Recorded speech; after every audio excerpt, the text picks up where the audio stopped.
प्रियंका जी, चूंकि उन्होंने पर्सनली सीधा आपका नाम लेकर कहा है, क्या इस पर आप स्पष्ट करना चाहेंगी, कुछ बोलना चाहेंगी कि कांग्रेस को छोड़कर जाने वाले नेताओं की एक लंबी फहरिस्त है, उसके तौर तरीकों की वजह से, पार्टी नेतृत्व के तौर तरीकों की वजह से कई लोगों में नाराजगी होती है, और आप भी उनमें से एक देखिए हैं ऐसा है, जिन्होंने अपने मतभेद की देखिए वजह से देखिए पार्टी को ऐसा छोड़कर है, दूसरी पार्टी में जाने का फैसला देख लिया। जी। देखिए ऐसा है, वाजपेयी जी मुझ पे पर्सनल अटैक कर सकते हैं और मेरी पास्ट को बता सकते हैं, पर मुझे कोई फर्क नहीं पड़ता है।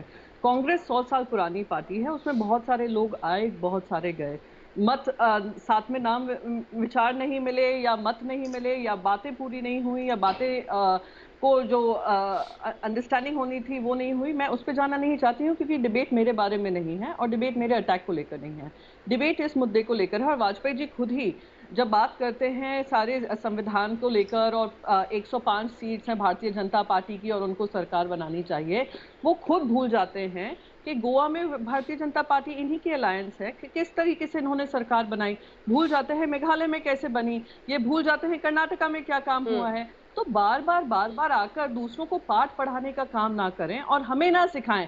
इनके साथ विश्वासघात हो या ना हो हम नहीं जानते हैं। मैं उम्मीद करूंगी एलजेपी हमेशा सदैव सदैव के लिए भारतीय जनता पार्टी के साथ जुड़ी रहे, पर एलजेपी का भी क्या इतिहास है देश जानता है, कि एलजेपी से ज्यादा अगर अलायंस में हम सत्ता में रहे हैं, अलायंस में रहे हैं, हम भारतीय जनता पार्टी के साथ शिवसेना रह चुकी है। पर जो सही मायने में दगाबाजी होती है, विश्वासघात होता है, वो भारतीय जनता पार्टी ने हमें सिखाया किस तरीके से इन्होंने किया है, और कैसे कोई भी ठीक है। छोटी पार्टी हो, कोई भी अलायंस पार्टी हो, इन ऐसी पार्टी पे भरोसा नहीं कर सकती है जिनका सिर्फ एकमात्र एजेंडा है। वो एजेंडा है कि हमें सत्ता में आना है, और सत्ता कैसे भी किसी भी तरीके से साम दाम दंड ठीक है। भेद से बनानी है। ठीक है, इसका सुधांशु जी जवाब देंगे, उससे पहले सापरा साहब आप बोल लीजिए। देखिए, जो जिस बिंदु पर अरविंद वाजपेयी आपको घेर रहे हैं, इस सवाल से आप जितना भी भागने की कोशिश कीजिए और कहिए कि लोकतंत्र खतरे में है क्योंकि बीजेपी ये सब कुछ कर रही है, लेकिन एक मौलिक परिस्थिति है आपकी, हर राज्य में आपकी आमने सामने की भिड़ंत हो रही है नंबर 1 और नंबर 2 के लीडर में, इससे आप इनकार नहीं कर सकते हैं। दूसरी बात, क्या संवैधानिक पदों को पूरी तरह से हर, मतलब बीजेपी के एजेंट है राज्यपाल, आपने कहा राजभवन राजा का भवन हो गया है, क्या इस तरह से संवैधानिक पदों पर पूरी तरह से एक तरह से कीचड़ उछालना सही है? क्योंकि आप लोग राजभवन का घेराव कल करेंगे, उस पर वो सवाल खड़े कर रहे हैं।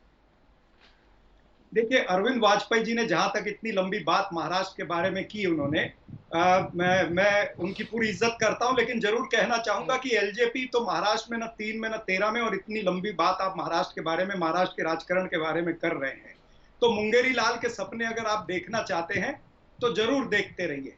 लेकिन जहां तक राजस्थान का सवाल है, अगर भारतीय जनता पार्टी के पास में सच में ताकत है, तो वो अविश्वास प्रस्ताव क्यों नहीं लेकर के आते हैं?